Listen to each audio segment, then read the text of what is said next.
With more on the soccer scandal is Mike Bako, sports managing editor with DailyNational.com. Mike has been on a lot to talk about FIFA. Shocked that these bribery accusations took place?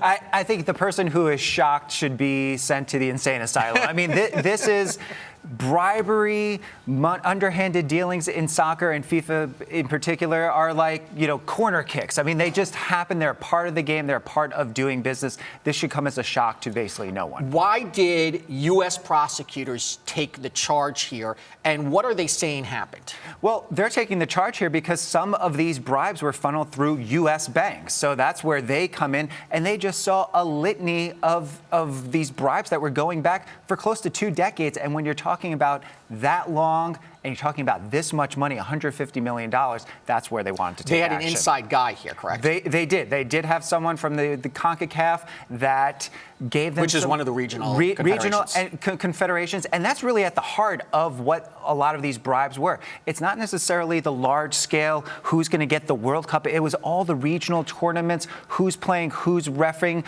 where are they going to take place. So it's on the smaller scale, but soccer is a very top-down regional type of enterprise. So it's no surprise that that's where a lot of these bribes were happening. Well, and the question, however, now is whether the dominoes are going to start falling in the direction of, obviously, Geneva, which is where FIFA is located. And now Switzerland is starting its own investigation. And the question is, did Switzerland just wake up this morning and say, holy cow, there's corruption going on here? Well, what sparked them to do something today? It's amazing. For once, the U.S. can say that they are taking the lead in something soccer-related. So we're behind the times in terms of our passion for soccer. And a lot of the world ridicules us for the way that we watch and follow soccer. But I think Switzerland was looking at what the U.S. put together, and I think what they're taking the lead on is what went on with the World Cup selections. Much bigger story. Much bigger scale, much bigger story, something that has been percolating for many, many years, ever since 2018, 2022, Russia and Qatar.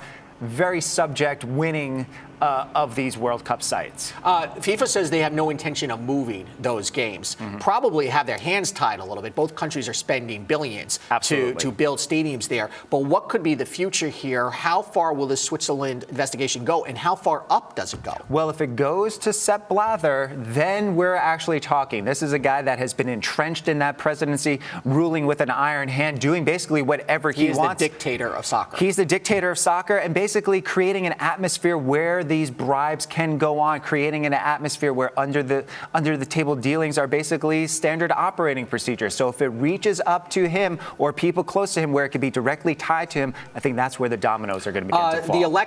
The new election for the president takes place this week. 2 questions. Will the election take place, and should Sepp Blatter step down?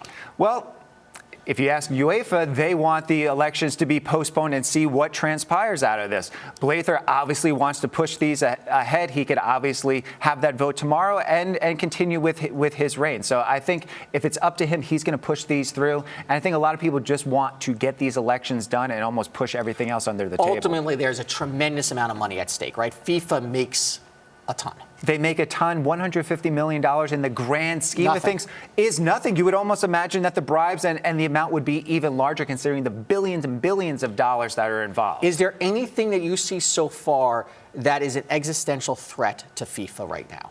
I don't think so. I think even if the World Cup was happening in a few weeks this summer, I think soccer fans are just so passionate about the game. They're worried about the game. The game is beautiful. The game is tremendous, but there are all of these accusations, and then you start to wonder about the credibility of the game itself. You worry about the credibility of the game, but when you talk to fans in Europe, when you talk to fans around the world, they just want to see the game. They don't care. They understand that bribes are going on. They understand that things are going on under the table. It's not like in the U.S. where we want everything above board and we're calling for the heads of Roger Goodell and we're calling for the head of David Stern or Adam Silver or different owners. They just want the game. They just want it to be played, and they don't care. Mike Bako, thank you. Thank you.